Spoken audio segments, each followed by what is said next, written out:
I wasn't born last night. I know these hoes ain't right, but you was blowing up her phone last night. Yung mga person, pinalayas na. Joke lang. Hindi. Nag-road trip kami, kaya pauwi na kami. Ayo, anay. Pasok di ura-ura. Nilay kaya ito, oh. Ito hera, oh.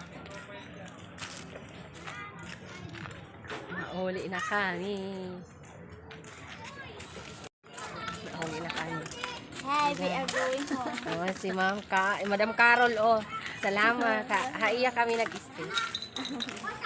Ganda ng view, nandito kami, nagpasyal kami, di kami, Subi.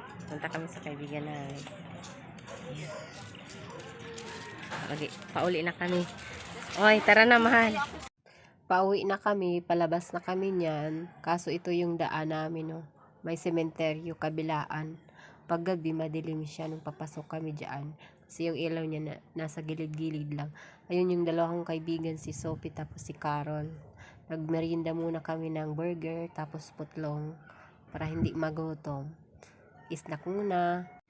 Nag-lunch time muna kami dito sa karinderya. Nag-order ako ng 2 cup na rice tapos laing. Kay Sophie, ang in-order niya dyan ay, ayan, bangus na paksiw. Tapos kay Laika, Bicol Express. Yan yung ulam namin. Ito yung masarap nilang ulam. Meron silang laing, lumpia, tapos manok na prito. Ayan, may pakbit. Marami pang iba.